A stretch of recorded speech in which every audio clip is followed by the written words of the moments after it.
Hello, everyone. Thank you for being here today to Ask Me Anything About Social Enterprise.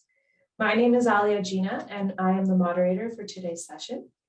I work at the Trico Foundation Social Entrepreneurship Center at the Haskayne School of Business, and we're delighted that you're here with us today. In 2017, the University of Calgary implemented an Indigenous engagement strategy for the journey to reconciliation. One aspect of that includes a land acknowledgement. Thus, today, I would like to take this opportunity to acknowledge that I am joining this virtual event from the traditional territories of the people of Treaty 7 region in southern Alberta. And the city of Calgary is also home to Métis Nation of Alberta Region 3. Some of our speakers today are joining us from Edmonton, which is in Treaty 6 territory, traditional lands of First Nations and Métis people. Together with you, the participants of today's event, we respect the histories, languages, and cultures of First Nations, Métis, Inuit, and all First Peoples of Canada, whose presence continues to enrich our vibrant community. We have attendees from many, many places today, so please, in the chat, share where you're joining us from and the land acknowledgement from where you are. Ask Me Anything About Social Entrepreneurship, which we firmly refer to as AMAZE, is a collaboration between the organizations represented by our panelists, namely the Trico Foundation, the Alberta Social Economy Ecosystem Development, also known as ABC, and Social Enterprise Fund, and of course, Haskayne School of Business.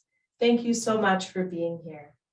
Since today is an interactive session, we encourage you to turn on your camera, and we encourage you to engage in the conversation, use the chat, share resources that you might have, things that you discover that you contribute to the conversation. It's really here time for us to learn from each other as well as from our panelists. And please note that this session is being recorded because we have a YouTube playlist where we put the AMAZE series, and if you have some questions, we imagine other people have the same questions or similar, and people can learn from each other. As a reminder, though the panelists represent many years of experience with social enterprise, this is not legal advice, so just a little reminder. So now let's talk about the panelists. Allow me to introduce you to Jane Bisbee, Executive Director at Social Enterprise Fund, Brittany Kerluke and Dan Overall, both from Trico Charitable Foundation, and Christine Spottiswoode from ABC. Alrighty, so in the audience, do we have a question? Go ahead, raise your hand or chat, put it in the chat, and I will call upon you. Hi, so my name is Jackie, and I'm kind of new to this whole space, but I've been wanting to develop like an app that's meant for social engagement and like helping people meet one another in person for a while. And I'm trying to like figure out where funding is or where to start or where I should be looking. I've tried a few places like Alberta Innovates and Calgary Innovates, and they have like sort of specific requirements for types of innovation that we're looking for. So when it comes to like social entrepreneurship or enterprise stuff, it's a little different, it seems like. So I'm still navigating that. So if there's any advice there. So clarifying question, you're really at the beginning, are you? The earliest level, you're just trying to figure out what the business is? No, actually, I guess in terms of like readiness level, I'm around 6 or 7. So I do have like a prototype going, and then I'm just starting to market. And then I just like wanted to have a little bit of funding to help get users and by marketing and advertising and that kind of thing. But it seems tough to find. It was ever thus. Probably this is where we're going to miss Jordana Armstrong, who's normally one of the panelists, who works with a fund called USEED. I think that might be a good place for you to start. They really look at startup level prototype and then taking through to the next level to your first customers. So just from broadly what you've said, that might be the place to start. We usually, the Social Enterprise Fund, we usually get involved a little later when you have some revenue stream at least, because we primarily work with debt financing. And so we'd be looking to see, have you a hope of supporting the borrowing? But so there's sort of a continuum that's starting to develop here in Alberta around social finance, which is really encouraging. And Christine, maybe you want to talk about the resource tool, because that would be, when it's up and running, that's where I would send people. Yeah, I know. I'm like, how much do I get to plug and play my tool at these things? So this is a question that we get often, both in the types of financing available and depending on what stage you're at and trying to connect. And so one of the things we are working on as an ecosystem project is what we're calling a resource navigation tool. And it would be a place where you could actually go in and put some of those criteria in, where you're, how far along you are in your business, your type of incorporation status, and really see who all is available to provide any type of funding or financing across the province. So it's coming. We're working on it. We're getting very close. We're hoping to have a beta at least to be working on internally in June, and by fall should be launched fully out to the public. So if you're interested in user testing or providing feedback, reach out to me and I'd be happy to bring you in on that part of the process. But it's a question we get, and there, rather than a Google search, it's not out there. So it is something we're working on. Yeah, I'd like to connect actually, and I'd love to beta test because I'm actually kind of in the same phase. So yeah, and I think yeah. what Christine added there in terms of like structure, what's available for you in terms of types of money is going to depend on how you structure yourself or how you're structured. So that's also something important to look at as you're applying for things, to make sure that they align. So some organizations, so for example, Trico Charitable Foundation is, we only fund charitable organizations, right? So just knowing that, usually having a conversation with people who work in those areas can at least give you an idea, because nobody wants to waste your time and have you applying for funding that there's just no shot of you getting. So Christine had a really good point about, looking at how you structured yourself and then looking at the types of money that are available to you. Yeah, I'm guessing it's going to be like a for-profit business, and it seems like for most of the funds they do want you to incorporate right away.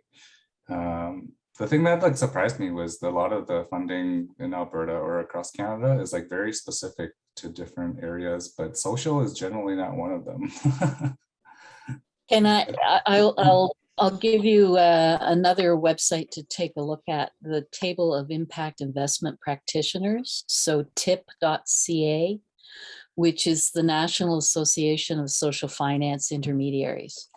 And so there's a listing there of all the different funds, and they have, while they're all can be called generally interested in social and mission and impact investing, they have, some of them have very specific sector interests. Some of them have very specific stage of development interests. So that might give you some ideas as well. So you can look up UCEED, and it's UCEED. Yeah, I've spoken to them too. Yeah, and I put it in the chat box. Oh, great. Thank you. And take a look at what we do as well. Okay, yeah, thanks. And I would just add, sorry, Dan, you might say this, sorry. Just a final one would be to talk to maybe Platform Calgary, because they seem a lot more in the tech space. So might have some good leads in terms of you developing an app. Yeah, I've been to tech or platform already. The scene here is pretty small, so I guess I kind of went around the cycle pretty quickly. Jackie, thank you very much for the question. If you're willing to explore a little bit, it sounded like you feel like the social element of what you're trying to do with your app is kind of creating a disconnect between a lot of the tech focused programs. So when you say the social focus, sometimes that's kind of code for there's no business model. So what is this social aspect that you feel is kind of running afoul of a lot of the tech programs that you're looking at? Okay, thanks for that. I'm actually working on clarifying like what the whole message is. But so my background is I'm a computer scientist, but I have a background in psychology as well. So like mental health has been like very important to me, and I see this trend of social media just being kind of bad for people generally. And I'm using dating apps, and dating apps are also kind of bad for people's mental health, and it doesn't help people meet a lot of people. So I've been actually personally looking for something where it helps people just make friends. Like, for example, I started playing tennis last year and I had nobody to play with, and I had nowhere to post, really. Like, you don't go on Facebook or Instagram and start asking for tennis partners. So I just showed up at the tennis courts and started making friends that way. And I realized that there really isn't an app that like does this. And it's actually really surprising because it's really simple to do. So that's basically what I'm developing. It's a way for people to engage with one another. I have looked at the market data, like in Stats Canada data, and there are more and more people living alone with less and less friends. And that's just the trend that we're on. And that's basically what I'm targeting. It's not like social in some other ways where it's like a specific like development goal or yeah, but it doesn't also fit into like the tech space very nicely because everybody just wants to focus on like fintech or medical tech or agriculture or some industry specific thing. So I'm just kind of, I don't know if I've like found a weird space that nobody knows about or cares about, but that's kind of where I sit.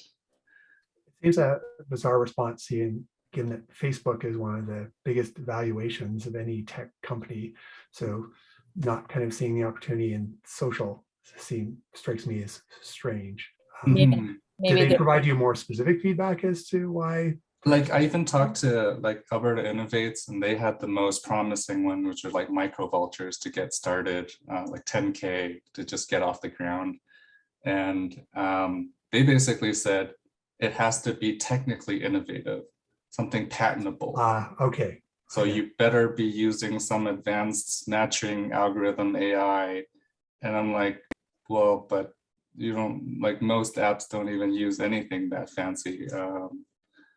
And even when they do, it's like Netflix or Twitter or something, like optimizing your feed. And it's not, I don't personally think as a developer, it's actually that innovative. It's just more of the same stuff. I'm trying to like innovate through the idea, not the technology. Right. There's one of the joys of trying to attract investors. Yeah, I'm learning that. And that the bottom line is it's their money. And so you need to find the person who is interested in what you want to do to be able to convince them to put their money into your pocket. So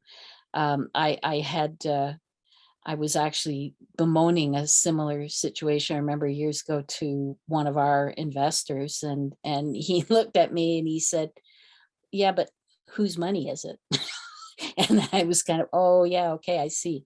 So the trick is really to figure out how and see who's out there interested in what you're selling. And the other piece is that sometimes, and it was touched on here, it's how do you phrase it? How do you talk about it? And you may have to have more than one narrative to be able to talk to whichever audience you're referring to. I had one client who was quite open about the fact that she made different pitch when she was talking to tech investors than she did when she was talking to social finance intermediaries, because their reason for doing it was very different. And so that's kind of what you need to be able to tap into.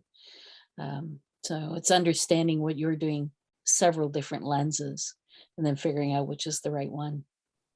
So on that point, you may want to experiment rather than the tech angle. Maybe look at it in terms of the isolation angle and the mental health, and then just speak to some organizations that are connected to mental health and trying to support it and see if the process kind of resonates with them as opposed to something that's purely tech. Because it does sound like you're being a victim of the kind of, it's got to be new Yeah, the Mentality in the buzzwords, tech right? space, right? I just throw blockchain and crypto in there and I'm good, right? And that's, well, and that's why I think looking across the country, because I know that there are investors who are very interested in mental health and health issues that they're wanting to invest in. So take a look at that tip list, because I think you might see a couple things there. Dan's right. If you can shift the focus to something more specific, you may be able, or even just different, coming at it a different way. Not Yeah. talking about it as a tech thing. Yeah, I'm focusing more on the mental health piece, I guess. It's surprising though, because like I said, I looked at the Canada, like the federal government, and they have actually like different challenges and projects. And again, like none of them are for social or like social well-being, which is surprising to me because it's actually like it's pretty well known in like social psychology research that our social health is like the highest determinant of our overall health, like above everything else, like above medical, above physical activity. But maybe it's just because it's so fuzzy and intangible, like yeah. But I appreciate all the input, and yeah, I'll reach out and hopefully we can chat and start some conversations.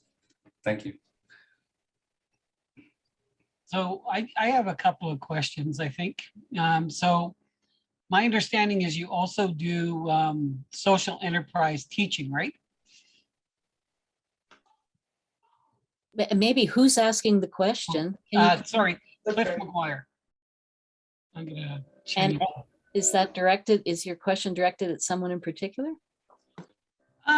No, it's not directed at anyone in particular. So I've been asked by my CEO to look at social enterprise. So we're a Calgary-based nonprofit. We've been in Calgary for 30 years. And what we do is we provide language instruction for newcomers. We help them gain job skills training, help them with settlement issues and those types of things. And so one of the things that we're looking at or at considering doing is building out a new building, adding in some lease space, which would be then leased out to immigrants and immigrants starting new companies and businesses, and then having a portion of it used by ourselves and another organization in the city as office space so that we could run our programs, but also with a social housing component. So yeah, it's kind of a large undertaking. You want to solve everything all in one fell swoop. Good for you. Well, go big or go home, I guess. So, so I know very little about social enterprise and what it would need. Now I know that one of the things that we need to do is ultimately create, and we should create, as a business case around what we're going to do, find out the financial viability of it, and then look and see how that'll goes forward from there. But beyond that, I know nothing. So I'm wondering where's the best place, first place to start? Brittany, I think I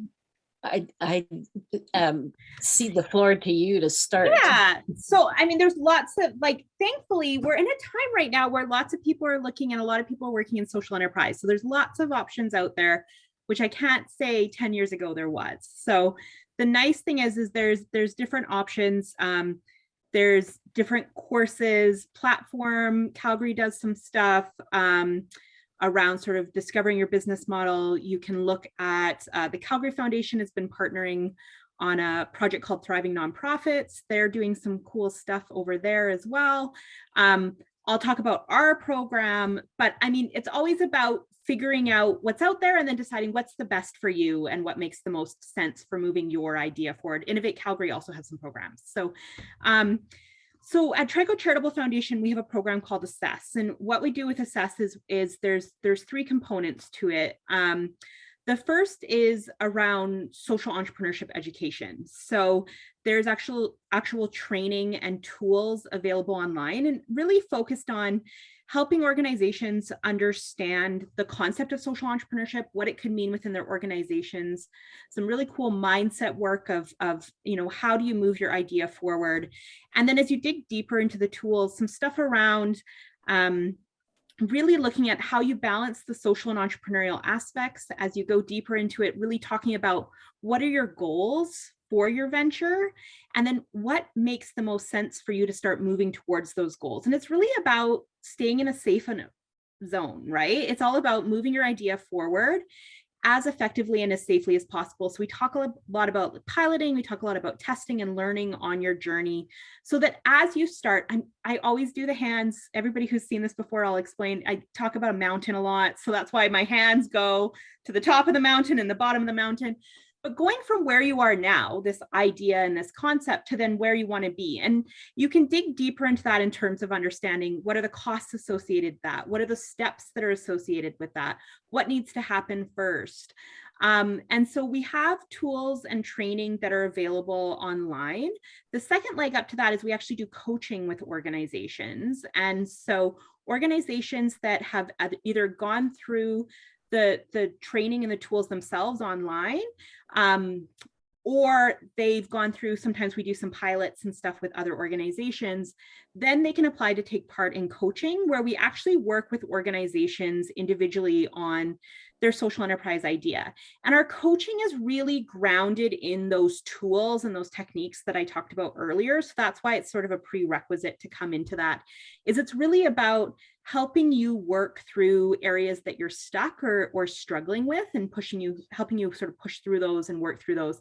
And the other thing is, like, it's not always that you have challenges, but you might also have opportunities. So sort of working with you to how do you seize those opportunities and make the most out of those opportunities as they arise. And the final piece is, in our assess program, is we actually have funding. And so we have funding for charitable organizations, and that's because of CRA, and we're a charitable foundation. We have funding for organizations for a max of $25,000 to really learn, to test and try something out on that journey. So working with organizations that say, this is my next step, this is what I need to figure out in order to start moving up that mountain and start moving towards those goals. Here's what I need to learn. So there's also funding in that way for organizations as well. And it's open year round. So organizations can kind of come to it when they need to. And all the pieces are connected to each other. The training, so the tools and the webinars and stuff are tied directly to the coaching, but the funding is not, it's not a prerequisite to apply for funding if you haven't, it's not a prerequisite to have gone through the training to apply for funding. So it really just depends on the organization. So we have lots of tools, especially as someone's sort of like learning about social entrepreneurship. We have our first sessions around rethinking social entrepreneurship. So it's really about grounding organizations and really understanding what that could look like, and what sort of the potential is in this space. So, but there's lots of programs out there. And so I can catch up with you on offline and send you a few sort of options. And it's always about like figuring out what makes the most sense for where you're at. Okay. Yeah. So, because I think if I was to start a business, for example, I think what's been requested of me is basically the back end of the process to start and then build my way backwards, because they're going, oh, we want you to open up 2 or 3 different types of business, and then away you go. And it's like, well, we got to look at first structure of the business, because I'm an employee of a nonprofit paid for by Immigration and Citizenship Canada. And if all of a sudden I start opening businesses that are considered for profit, it kind of puts the society I work for in jeopardy, but it puts me in a conflict of interest as an employee sort of the federal government through this nonprofit. And I said, go ahead, sorry, Jean. I'm going to challenge you to change your thinking just a little bit, because you've described an activity that you do. You provide services, and that's paid for by the federal government. They're your customer, right? Social enterprise is about thinking about what we do to address mission and problems in community to make things better by using good business practice. Okay. And so when your ED says to you, go and figure out the social enterprise thing, you can go back to them and say, actually, we're already a social enterprise if we're actually willing to use some of these business tools to figure out how to deliver what we're doing better. Okay. That's really, it's really about thinking differently. So that's when you go and examine the tools that Brittany talked about, it's a way of taking on certain kinds of activities and certain sorts of best practice that'll help you get better at what you're doing. Yeah. That's the secret sauce behind it. Okay. And I agree. That's probably the better way to look at it. And then Amy made a comment that nonprofits can make money. I have driven, so I spent 25 years with Nortel, and my job was building manufacturing plants throughout the world. So when I started here in the world of nonprofit, one of the things I tried to explain to them was, you can make a profit, you just don't get to keep it, and you just don't get to disperse it to people that work for the nonprofit as bonuses. It's got to be spent enhancing the services that the nonprofit provides. But yeah, which is also paying your people properly. I mean, you can't invest in your own human resources for sure. Yeah. So it's about, yeah, I mean, the only part that it takes away is it's not just all about paying dividends to shareholders. It's about your role in community and how you work with your stakeholders. So I don't think you're probably that far from where, but there is some things you could do about how to even take those things further, starting with the kinds of stuff that Brittany was talking about. Also, I can see that Allison Schultz was online here, and Alex Laidlaw is online from Calgary Foundation. So yeah, so I'd welcome them to chime in at all. But also, when you get to actually needing financing, for example, to do that building, come and talk to me, because we might be able to help you actually do that step, finance that piece of it. Yeah, so right now we're in discussions with the city of Calgary about acquiring some land that's nearby us. And there's two reasons we want to acquire this specific plot of land. A number of the houses that are on that plot of land, the plots of land we're looking at, are sort of a blight on the neighborhood because they're drug houses. So we want to close those and help revitalize the neighborhood. We've actually just financed the Edmonton development, the Edmonton Community Development Company, to do just that kind of work in Edmonton.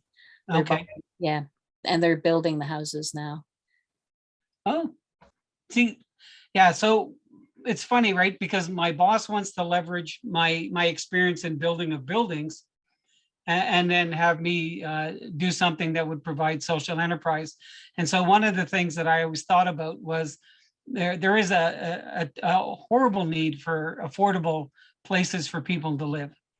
So, and one of the things in our discussions with the area aldermen, the former mayor Nenshi and now the current mayor, is they're very interested in the social housing portion of what we're going to do. Plus with Trellis, one of the things they do is after kids age out of being in foster care, at 18, they've got no place to go. So they try to provide social housing to age 24, which helps them understand how to do a budget, have better life skills, so they have a better chance of success. So I keep threatening my colleagues at Calgary Foundation that we're going to find a project yet that we can finance together. Maybe it's something like this. That's very cool. Okay. Perfect. So I think for me, what I'm hearing is, I think, Brittany, I'll look at, thank you for the link. I'll go through your tools and your online stuff, and I'll use that as a starting point. And then from there, that'll give me a better idea, because I'm pretty smart at knowing what I don't know, and willing to admit the things that I'm weak at, and then looking quickly to develop the skills. So I think that's the place for me to start, is to get a better understanding of what I don't know, so that I can ask intelligent questions in the future. Clifford, thank you so much for your questions. I invite Alex or Allison if you want to add any comments at this point before I go on to the next question. Putting you on the spot, I know.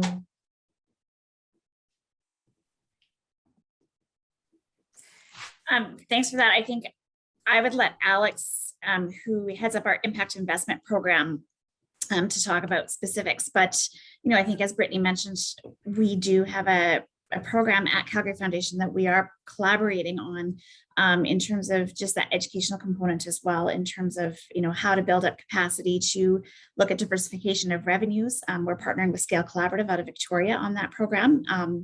So we're happy to chat with organizations about participating in that 6-month intensive program. But Alex, who leads up our impact investment, can talk a little bit more about the funding that's available for organizations. And Jane, yes, it would be great to find a project that we could co-fund together. So, we welcome that opportunity to have that discussion with organizations, but I'll turn it over to Alex.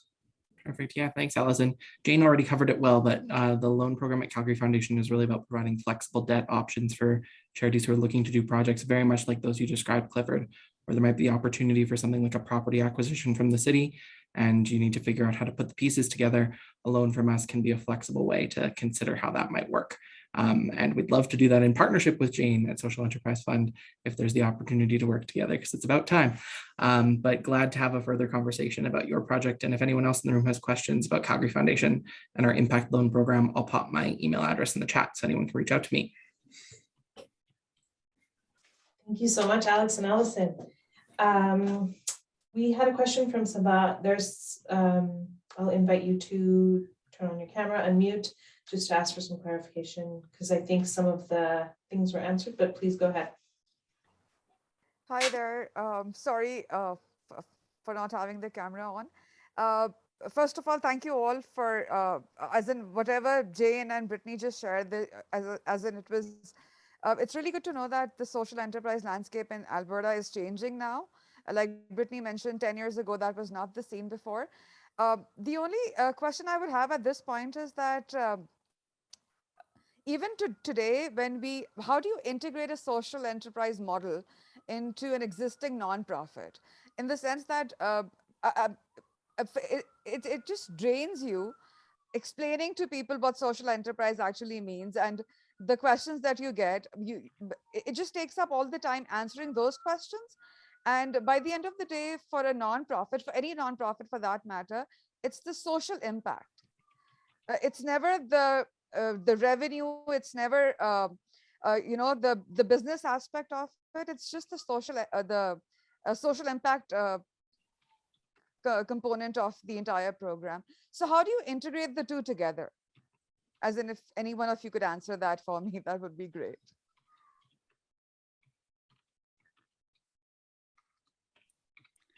I'll take a shot. So it's a big question. And I think it depends on every organization and what their goals are. I'm doing the mountain again. So at the top of the mountain, what are your goals and what are you hoping to do? I mean, the thing is that social enterprise is one type of way to combat a social issue. It's one of those things that you can do. There's other ways to sort of move your mission forward. So it's really about figuring out why social enterprise, why using business models for social good makes sense within your organization. And for a lot of organizations, it's usually a way in which they're maybe working with their beneficiaries in a different way or a deeper way. But ultimately, you're balancing two worlds. You're balancing the entrepreneurship side and you're balancing the social side. And so the more closely those are linked and the more they work together, the easier it's going to be within your organization. So the further they are from each other, the more sort of explaining you have to do and the more sort of detailing you have to do. But if it's something that's building on your mission, and if it's something that's helping you get up that mountain, it should be sort of more closely tied if that's the case. And so it should be less kind of out of the box when you're explaining it, and more of this is a step up of how we're achieving our social impact. So social entrepreneurship's a tool, and it's all about balancing those two pieces and the closer they are related, we have a tool called the Blender Canvas, which is all about how do you bring these pieces together so that they either create pressure points, which you want to try to navigate, or kinds of momentum. So there's always going to be balance in a business. You just have another layer of balance within that. So I would just say, like, the closer the social impact is tied to the social enterprise, the easier it's going to be able to sort of describe and integrate within your existing organization. Thanks, Brittany. I understand that, but then if you're focusing on the social impact, the only challenge that I've come across is the fact that you then caught up in the sustainability factor. So you can either have one or the other. Sometimes when you're working with newcomers, immigrants, or refugees, it becomes quite a challenge. As I mute myself instead of unmuting myself. When I was talking about the Blender Canvas, there's actually a row in the Blender Canvas on that, because there are going to be certain models where just having your social mission and having that social piece might add additional costs to your model that your competitors don't have to bear. So the fact that maybe you're working with newcomers and because of that you have to provide some additional programming might cause a pressure point within your model. So it's all about like being aware of those pressure points and then figuring out how to navigate those pressure points. And in some models, like, so for example, employment and training social enterprises, it's expensive to train someone new. It's an ongoing cost.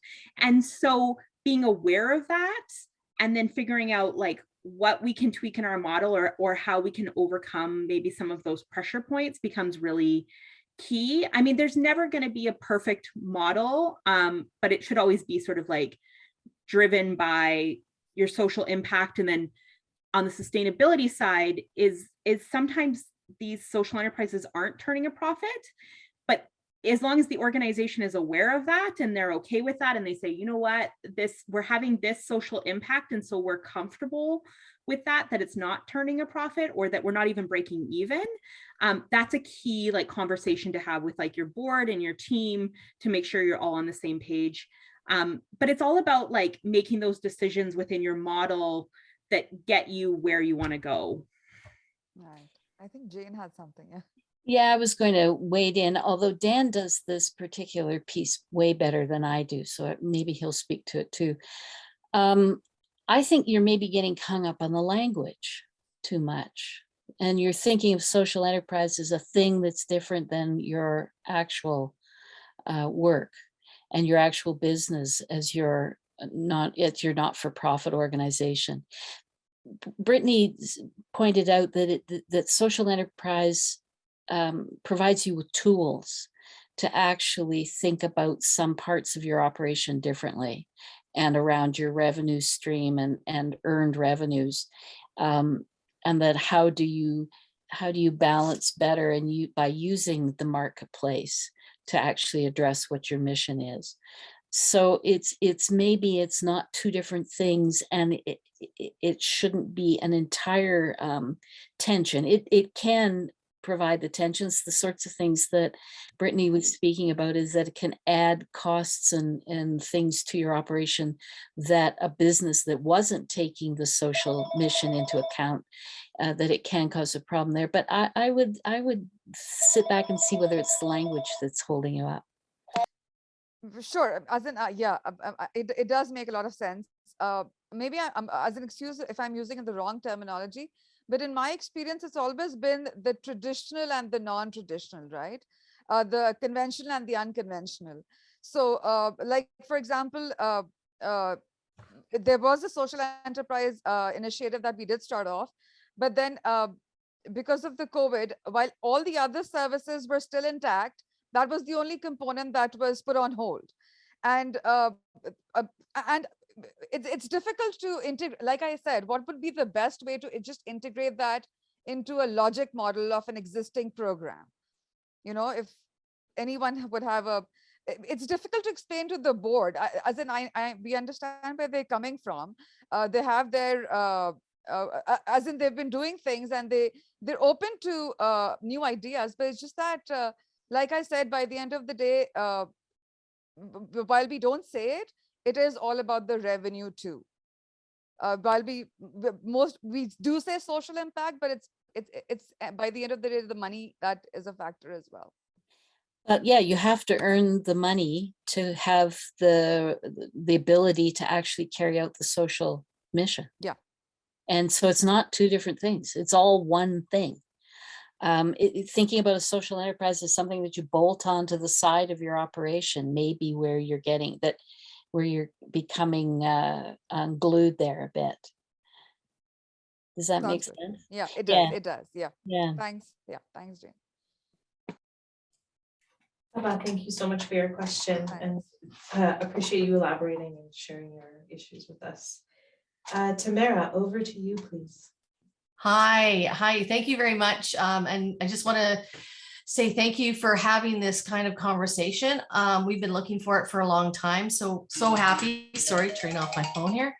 So happy that, you're filling the void, because I think we're with Mindfelicity, which is a social enterprise that we have grown out of YW Calgary. It is a corporate training program that helps, it's a foundational piece of helping people manage emotions. Like, we can't have these challenging conversations about equity, diversity, inclusion, respectful workplaces if we can't even know how to speak to each other properly and manage our emotions. So this is the foundational piece of which therefore we can be we can manage our conflict, and it's right on mission, because if we have that, then we hopefully don't get to the we're preventing aggression that can end up when we're doing the intervention at the other end of the spectrum, and people are ending up in shelters, etc., with domestic violence. So we're all excited. We're on mission. We've got the program. We've built it. We were building the plane while we were flying it, and now we're full on into scaling. I think my question for all of you is, and Trico and Calgary Foundation, hi Allison, because Allison knows us quite well, is how can we prime the marketplace? Is there some kind of role that you could play in getting organizations to welcome and be up for, and actually maybe even prioritizing investing in the social enterprises that are coming up? I say this because we're in this position where we're all about, now it's all about building awareness. Once people hear of us and once they try our product, they love it. The question, we just need to scale up. And so we need that, the marketing machine dialed up a notch for sure. But more importantly, I'm finding, and my colleague here, Mari, who's also on the call, we're finding that when we talk to organizations, they're like, oh, that's great. Oh, okay. And it just getting that over that hump, I almost feel as if there's a bit of a stigma attached to the fact that, if we're providing something and we actually can make a social impact, and yet there's something over here, it's almost like feeling like it's not as good, perhaps. And maybe is that because it's coming from a not-for-profit? I'm not sure. And that's not the case, but it feels that way. So I kind of want to challenge, a lot of organizations to say, like, you know what, you wanted us to think differently as not-for-profits. You wanted us to look at how we we're not actually asking for a handout, but a hand up. And we're actually doing this. We're actually creating these social enterprises.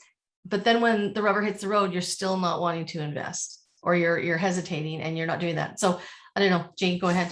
Well, clarifying question. I'm not sure who you're talking about's not stepping up. Is it that your customers? Yeah, customers. So we're getting in front of people, and it's kind of for various reasons. It's like, yeah, that's great, and yet, some are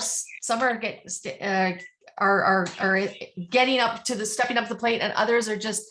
So we have customers for sure, but there's many who are just kind of like, and we don't quite know. We've asked them, we flat out said, give us your feedback. Is it because we're not for profit? Are you looking at us differently? What's stopping you? And they can't put their finger on it. They say, oh, we just don't want to invest, la, la, la. But I kind of feel like it's not that they don't want to invest. I'm still a little, is it that they don't want to buy your services? Is that the problem? Yeah, they're close. And then we always struggle with, do we when we're pitching it, do we actually tie it to the social enterprise, or, you know, to the actual social enterprise or not? Because sometimes that's a hindrance or it's a help, Yeah. depending on we're finding from a branding perspective when we're marketing it to people and looking at it. And I kind of think, I wish it was more that, you know what, if it's a social enterprise and there's social impact, that would be a no-brainer. But it feels like when we're talking to many customers, and Mario, you can jump in here, it feels like it's almost a deterrent. Like if there's something there that's saying, okay, that's great, but maybe because you come from a not-for-profit, you don't quite know what you're doing, or maybe it's because you're not that business minded. I don't know. So are you marketing yourself as a not-for-profit, as No, a? no, Okay. we've intentionally, for what we've been testing it out, Jane. So we've intentionally said subtly, sometimes powered by YW Calgary. Sometimes we haven't said it at all. We're trying different ways to see what's resonating, but it's kind of interesting because some have really stepped up and others are very reluctant and treat us like, on the flip side, they'll treat us like another platform of another product from somewhere else, and therefore they're not going to use that social angle. When I say you're missing an amazing opportunity here to tell a story, right? But what you need to figure out, and this is I have got no perfect answer because I've got clients that have gone both ways. I have some clients who market the hell out of the fact that of the social benefit because their customer base responds to that. I have others who say, no, I just be to be the very best service that's available to them. And it really comes down to an understanding of customer and what turns their crank. And you may have different groups of customers that respond in different ways. And it's really this is a traditional marketing question around what is it that best decides whether or not we are actually going to be able to sell to you. I think it's fascinating. The B Corporation system, I noticed the other day was saying we have 5,000 B Corps, and I thought only 5,000, because I think some of us really hoped that that would be a marketing assist to any organization that was a B Corp, that customers would go and look for them and say, yes, I want to work with that kind of company. I want to buy their services. So it would be like a Better Business Bureau designation, but on speed. And I'm not sure that it's really worked out that way, because I'm not sure that for some reason is driving customers. I have no answer except that it's a fascinating question. And how do you get to the bottom of that? It may be that you have to market in more than one way.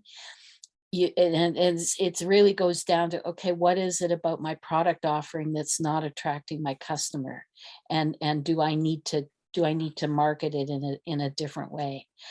But I find it interesting that in some ways the social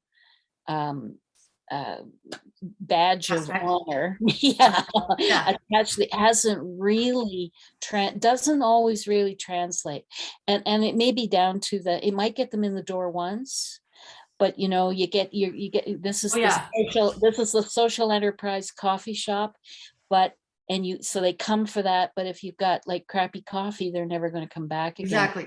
So we know that once we get in the door and we have customers that say, this is this is a top-notch product. It's comparable, if not better, than others who are for profit.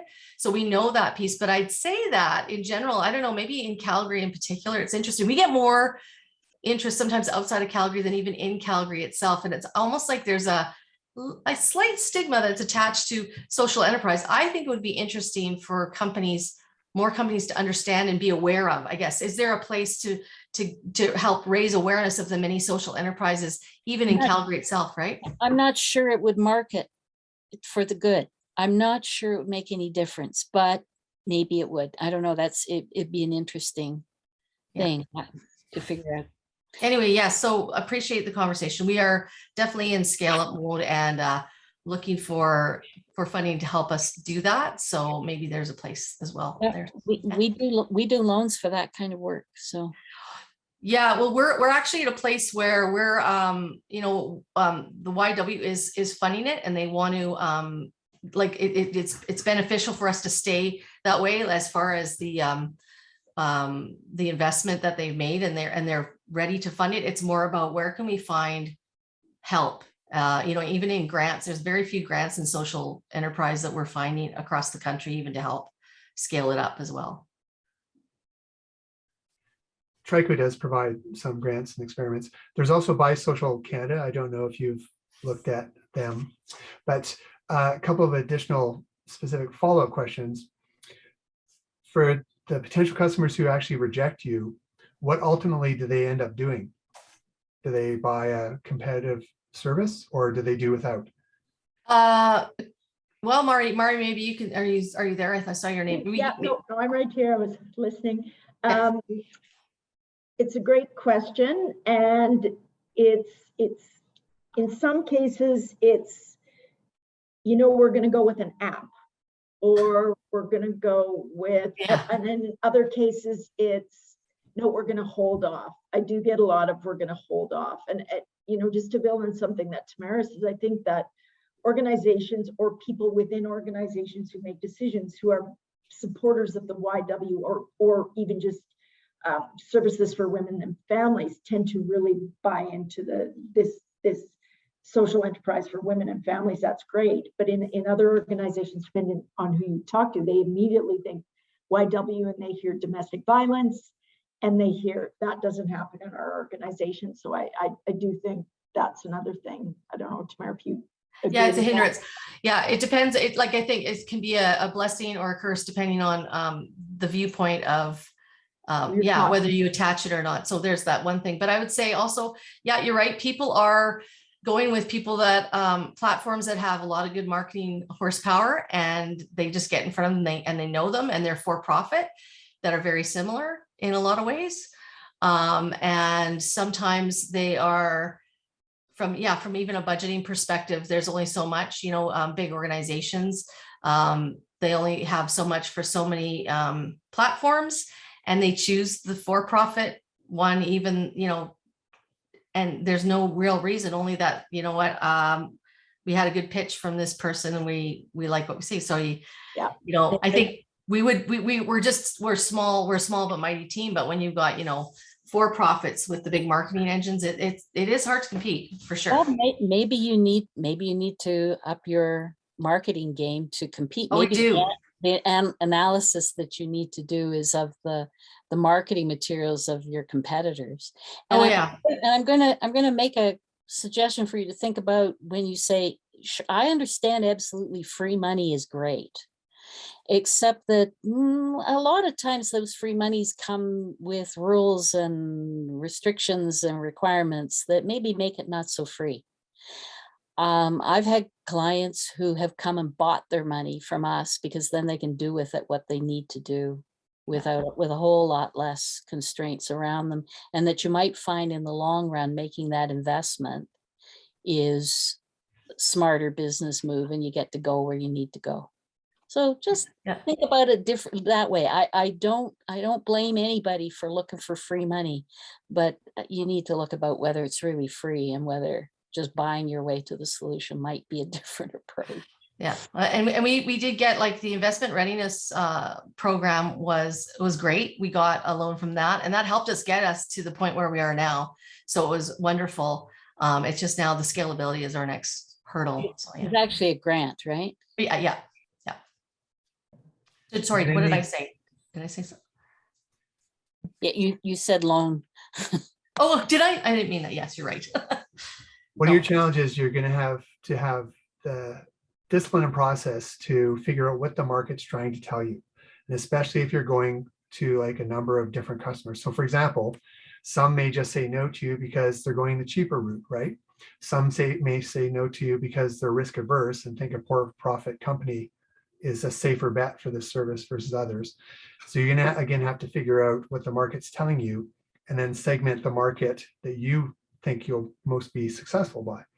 Yeah. And on that note, we're big believers in the Trico process and something called friendly wise skeptics, which is if you can find people who have been there, done that, and can help kind of give you tips on how to do that. So I don't want to put you on the spot, to have you answer now, but think about who's actually advising you on market penetration, and have they actually successfully penetrated markets, particularly in areas that are close to you. So think about who I'm not talking about your board. I'm talking about Friendly Wise Skeptics and a group of advisories that you can keep or dismiss whether they're working for you or not. But getting that, tapping into that expertise of people who have lived through market penetration in your area will change your life. Like that will fast track you because you can learn all the insights and tips and things like that. So no, it's great.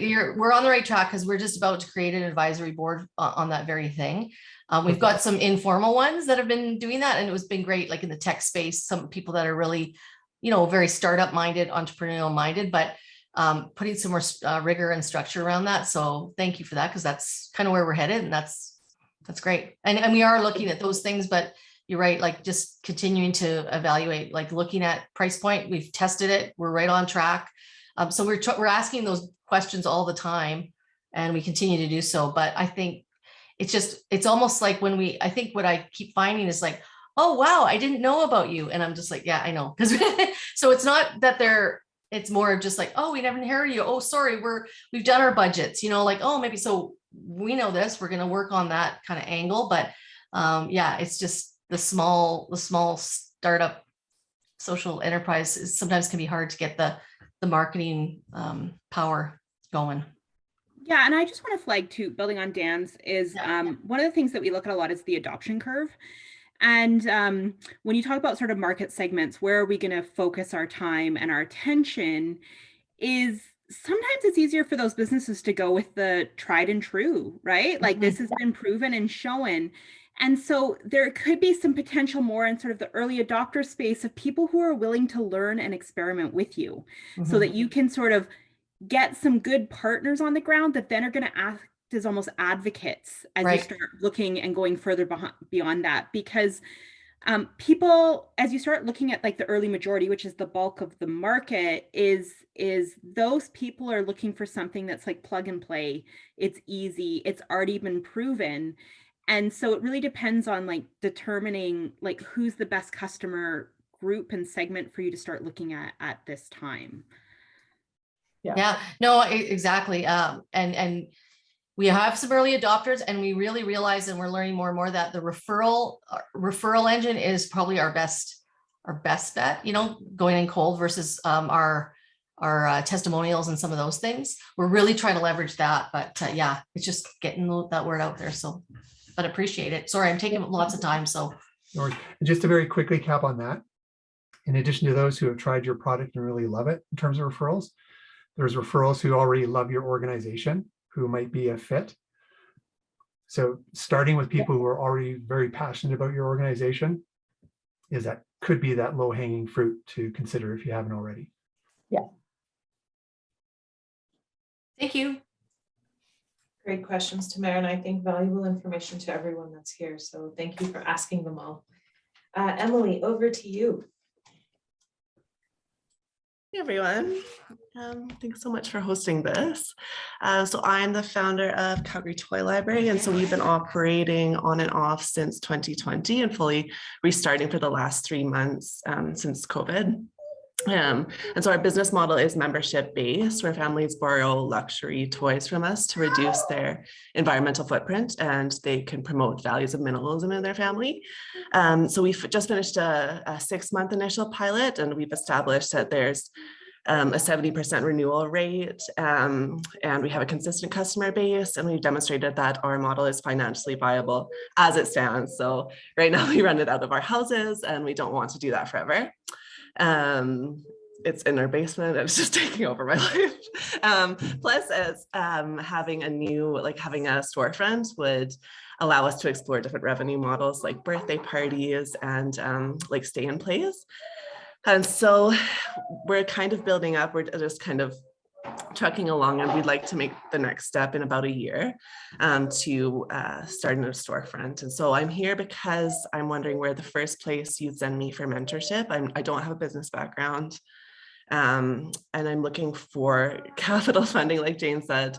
I know like free money is really fun, and but in my research for like environmental grants and women-owned business grants, like it's required to be like a nonprofit, and there's a number of reasons why I'd like to stay away from that.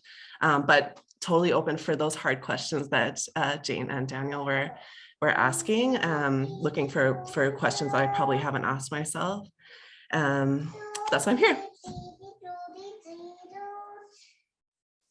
Sorry, I can hear my kittens. You talk to other loaning libraries, so like the Toronto Tool Library, or there was a Calgary Tool Library. I don't know if it's still around. Talk to Calgary Tool Library. No, they're not around, but they pointed me towards the software that we use. Okay, yeah, and I know the Toronto Tool Library is quite big, just because Toronto, you have no space. So a lot of people have the storage issues that you have. And so I would just point you to that Friendly Wise Skeptic sort of piece again that Dan talked about, looking at like who's been there and done that, and would they be able to give me some advice of what worked and what didn't work as I start looking at that. The other one is and Dan sent this to me, but I know that like Alberta Women Entrepreneurs has just gotten a large sum of money but I think it's generally loans. And so like we said at the start of this, your form should follow your function. So determining how you function yourself, like what form you choose should follow what you want to achieve. But that's also going to change the types of money that are available to you. So just being aware of what else is out there. Usually when people come to me and say, we want our own building, but we can't possibly do that. The first thing I look at is are you paying rent? So you're not paying rent yet. Because quite often what an organization, a not-for-profit organization or a for-profit, and we work with any corporate structure, so that's not an issue in our case. But if you're paying rent, then maybe that can be translated into a mortgage, right? So maybe you could go to a building and could go to a purchase of a building without as big a leap as some people think. Now you have to do the thinking, just like buying a house, do I want to be the guy who repairs the roof and is ready to replace the boiler and all of that kind of piece, or do I want to lease? So it's kind of the thinking through, as Brittany said, the form following the function. What is your tolerance for what you want that space to be?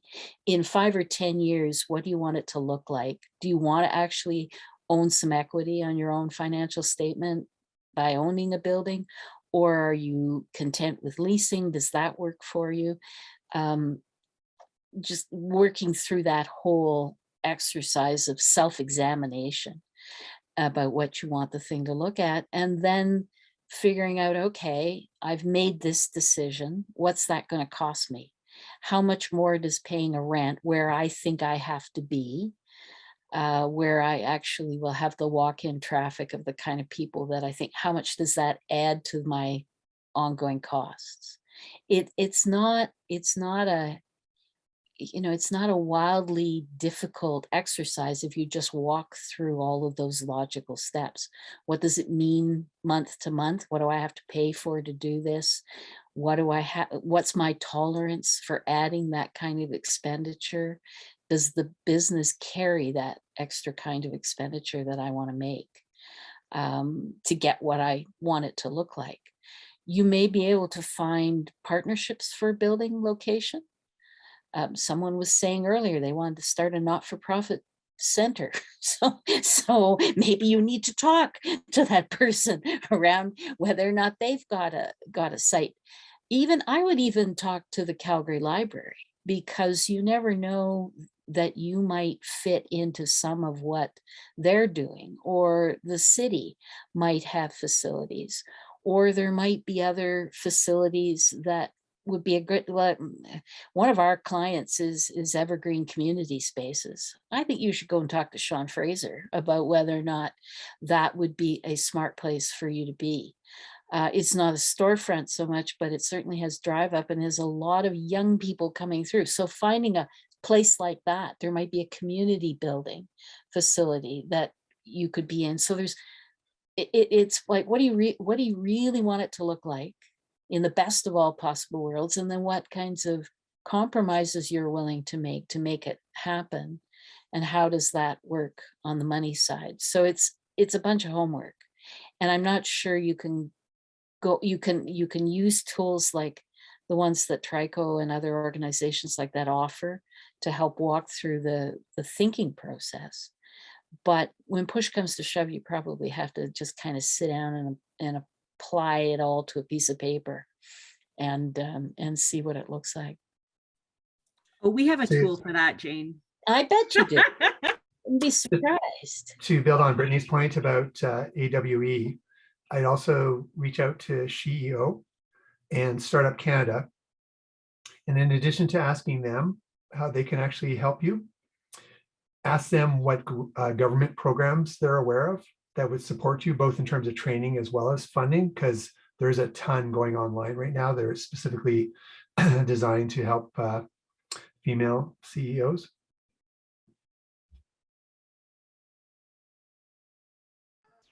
Yeah, that's great. Thank you. Any follow-up questions, Emily? No, that's everything. Thank you. Thanks for coming.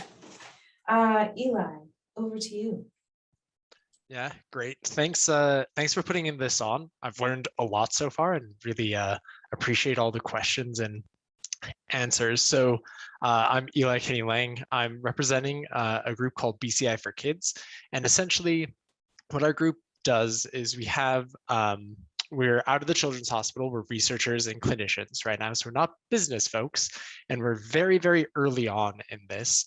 And we work with the technology called brain-computer interface, which helps those who are severely physically disabled be able to interact with their world in a new way.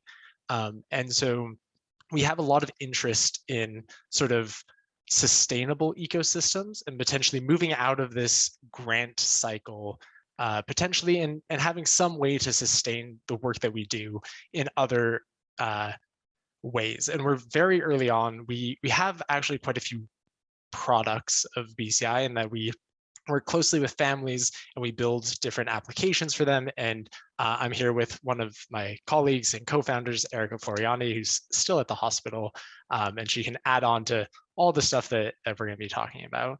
But really, I think we have a good sense of the social impact. That's the thing that's driving us, that we're really excited about. What right now I really would love to hear a bit more about, just because this is not my expertise at all, is understanding maybe some more of the basics, the fundamentals of what does social venture look like compared to maybe like venture capitalists, and what kind of returns might be expected in that, because that's something I only know, unfortunately, the sort of Hollywood version of what venture capitalism looks like, and that you're expected certain amounts of dividends and things coming back, and it's very money driven. And for us, it's a very small population that we're working with, but it has huge impact in their life. And so I'm just curious to hear from you as experts, kind of how do you work with a social venture group compared to maybe like a venture capitalist group, and what those expectations might be different between the two, if that makes sense. There are as many different kinds of financing partners, I think, as there are people out there putting money into things. Some of this is about going back and examining what it is they want as their outcomes. What is it that they're really interested in? Like a venture capitalist is usually looking to make large scale investments in a company that's fair ways down the road. It's got money coming in and real play into the marketplace. And then there's startup, and then there's different kinds of pieces of money all along the way. They usually say, you know, your first is your love money, friends and family who put money into what you're doing.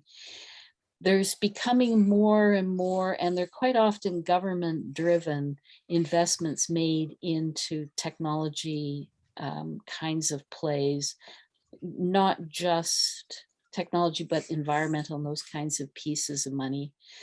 And this is where I wish Jordana was here, because I think she would really be able to talk to you about that early stage, because they came very much out of trying to commercialize technologies and scientific things coming out of the University of Calgary. That's really where they started. So it's the same sort of, how do you take those ideas and those technologies and then actually put them into the marketplace?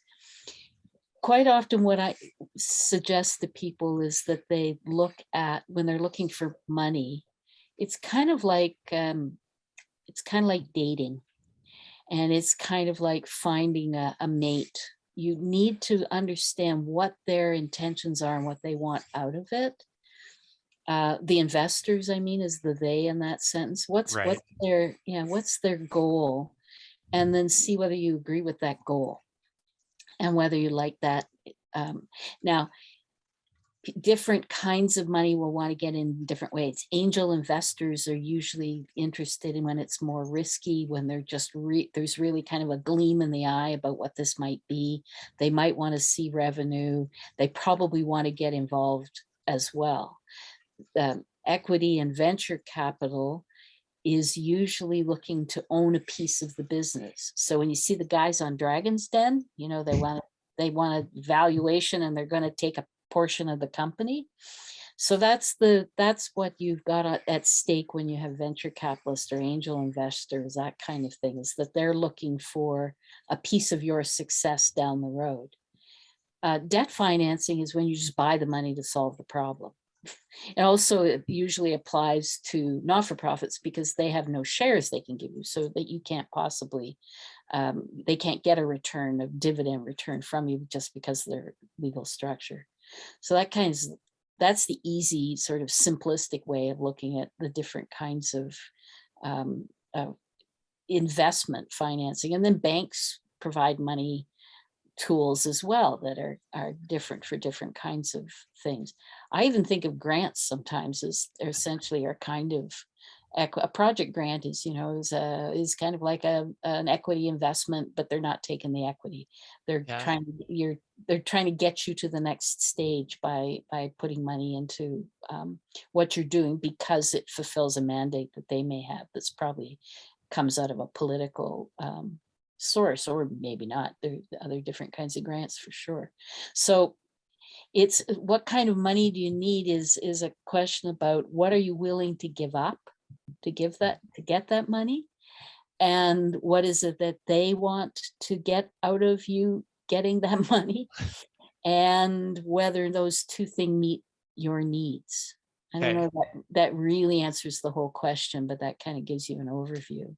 I think you're hitting well on kind of the heart of the question, because we were lucky enough to get some grant stuff to start bringing some of this to market, which was exciting.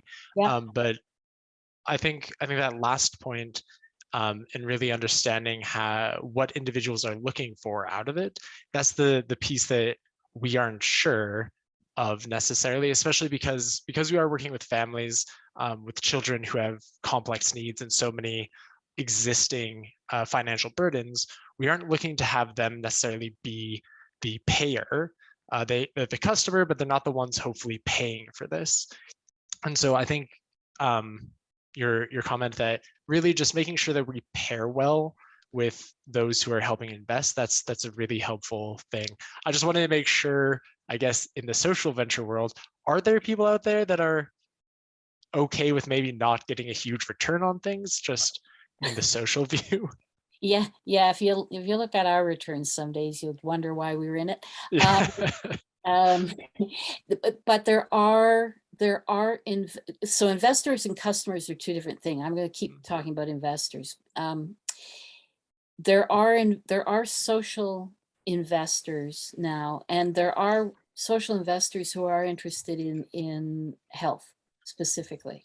I'll send you to the tip list again, because there are some there that are specifically interested in that sort of thing. I would think in your case, because it's almost a healthcare or a issue, your main customer is government, but there will be investors who would be willing to invest in your company to help it grow to the next level.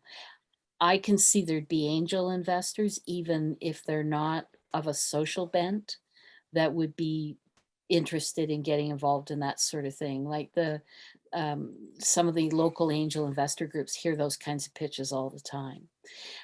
But in your case, it's okay. But then what do they want out of it? What do they want to take out of it?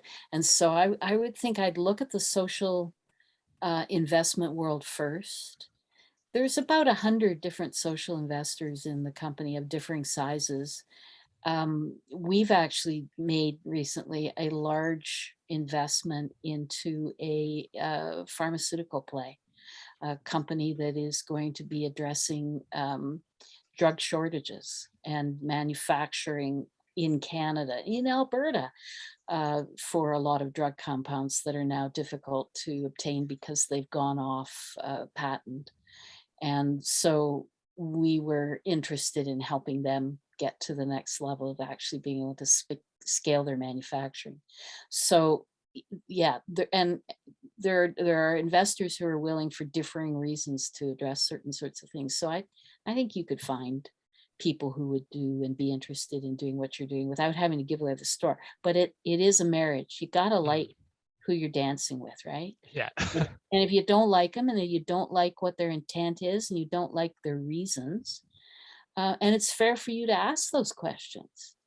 I think it's fair to have to actually put on the table why you're doing this kind of investing and what it is that you want out of it, and for you to look at what our track record is in those kinds of investments. So amazing. Yeah, thanks. Erica, did you have a follow-up question or anything? No, I think that's really helpful. Thank you so much. sorry, I talked too much and the rest of them didn't get in there. There's still time. They can. If not, we'll go over to Colton for our last question for today. Oh, geez, the last question. That's always a lot of pressure. I'm going to come at this a little bit. So I myself, I'm here representing myself. I'm not a part of the social enterprise, but I was involved with the Haskins School of Business for a little while. Well, I'm an alumni of the Haskins School of Business, and kind of worked alongside Elia with a few of the events that came out of the Trico Foundation for Social Enterprise. So obviously a very big interest area of mine. I'm a market researcher by trade, I guess you could say. So I'm going to have a little bit of a macro question here, kind of a high level. And mine is around, and it's kind of on the heels really of what Tamara was talking about and Eli as well. It's on the heels of where I don't want to call it an industry, but where social enterprise is going in the future, kind of just from the economic standpoint and as well as the investing standpoint, right? Because we see that big firms like BlackRock and whatnot have this impact investing is really coming to the forefront in a lot of places. But it was interesting hearing Tamara talk about how sort of the use even of the vocabulary of social enterprise is sometimes has mixed reactions, with potential customers, especially on that maybe B2B side. So are we seeing a delayed effect of the, I guess I don't want to use the word hype either. I keep saying I don't want to use these words, but I'm using them anyway. But the hype that we're seeing in a lot of the investing sphere, is it just delayed coming here, or is there something that's coming down the line in the future where it's really going to I don't know, come more to the forefront? And I think this kind of feeds into a little bit of an acquisition standpoint too. A lot of entrepreneurs' dreams is to grow their business up enough to be able to be acquired by big firms. So does this emphasis on investing in sort of the social enterprise or just ESG in general, this impact investing, is that going to cause big business to start turning to more of sort of the little guys in this sphere and trying to acquire them for the sake of the benefit of getting that investment? That's a really big question. So if you just want to focus on one part of that, that's a-okay.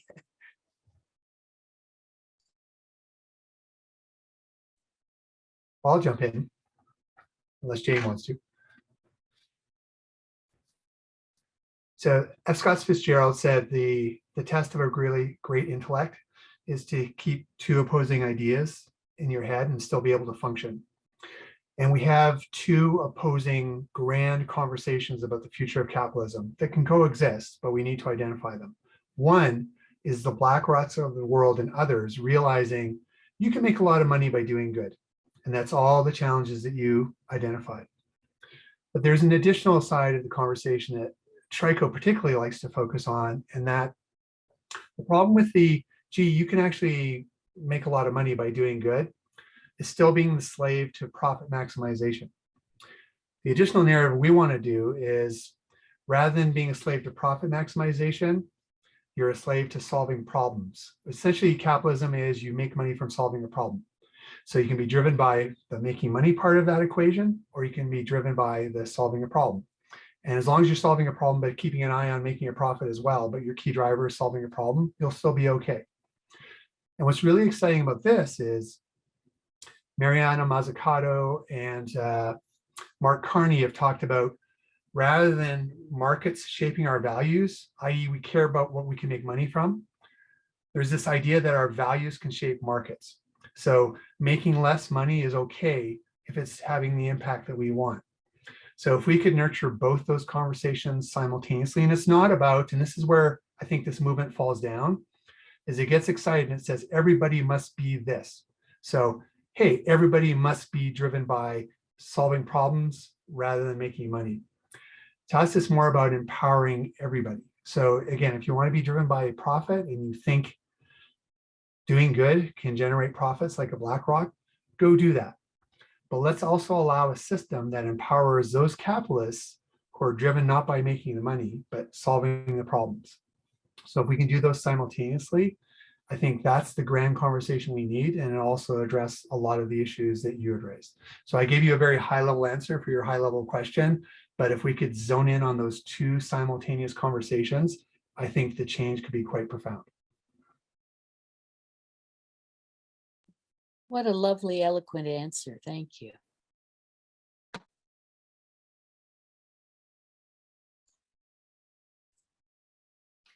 Very interesting way to end our conversation, because I was going to do a door prize today, and the book is Grow the Pie, which is kind of about this conversation.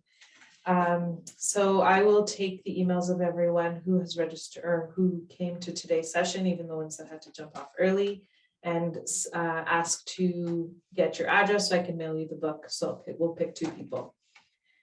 Before we say good evening, I would like to do a roundtable with our panelists, just for some final thoughts, final words, things that they're working on that may be of interest to our audience. So please, Christine, first, over to you. Thanks, Alia. I say it every time, and I think I say it every time. I thoroughly enjoy the questions that we get, and as we get closer and closer to our resource navigation tool coming to life, I'm now really keenly going, oh, have I answered that question? Would they get that answer through our tool? Not quite all of them, but they're certainly all getting recorded, and we're eager to be able to help navigate some, at least the simple ones. So thank you for asking the questions. I find the more and more we do of these, as we pause, like we're getting into a little bit more in-depth answers and some really neat stuff. So I really do enjoy being here and listening to what people have to say. As always, please check our website, av-seed.ca/events. I'll throw a link in the chat when I'm done. We have our Friday morning conversations every other week that will we'll go to the end of June. And there's some really exciting stuff coming in the fall, hopefully to coincide along with the Social Enterprise World Forum in September. So please stay tuned. And for the social entrepreneurs out there, we do have our LinkedIn group as well. It's new, but it's growing, and we have some grand plans for some opportunities around some connection and tying that into our tool as well going forward. So we'll throw the link for that in. I see Ritwick's ahead of me, as he always is. So thank you all so much. I was kind of like, oh, this is the last one, I need a break. And now I'm like, oh, we're not doing this again until later. So I'm a little bittersweet about it, but thank you. Thanks, Christine. Yeah, bittersweet for sure. So I think Christine alluded to what I was going to say later, that we're taking a hiatus for the summer, but we plan to be back in the fall. Jane, before next, please. One thing that I was thinking about as some people were talking is that you might be interested in SVI Alberta, Social Venture Institute Alberta, which will be the 6th to the 9th of July at the Banff Center for the Arts. We're a sponsor, Trico is a sponsor, Momentum is the driving force behind organizing it, and it'll be a really interesting place for entrepreneurs to talk to each other and have this and get further into these kinds of conversations. So I hope that some of you will think about that if you're interested in pushing how you feel and how you embrace being a social entrepreneur a little further. And just thank you for the great questions, the great conversation today.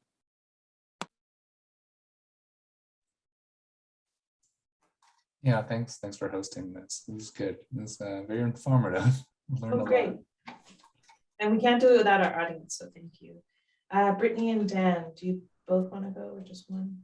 Up to you. Dan. As I'm muted, I'll just add that our resources and all of our tools are online, so feel free to check them out and reach out. Yeah, dig a bit deeper into social entrepreneurship through our website. Brittany, is it the tools coaching one that you want? Yes, that's great. I'm going to put that back in the chat so people can have it.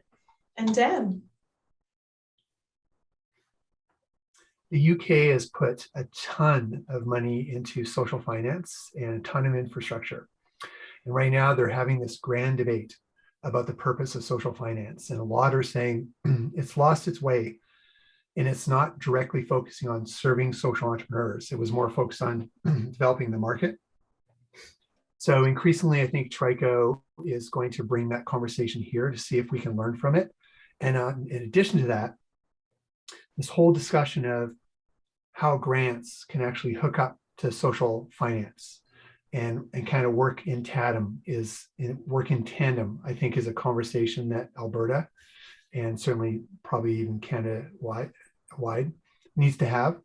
So looking into those aspects is something that's just, again, really, really intriguing. And hopefully through Amaze and other conversations we'll have, we'll start digging into that a bit more. So looking forward to that.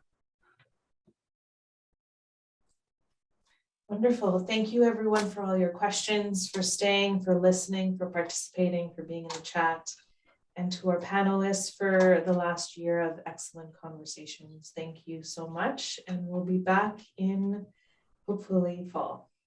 Have a good evening. Alia, thank you to you too for keeping us in line. See everybody in the fall. Thanks everyone. Bye.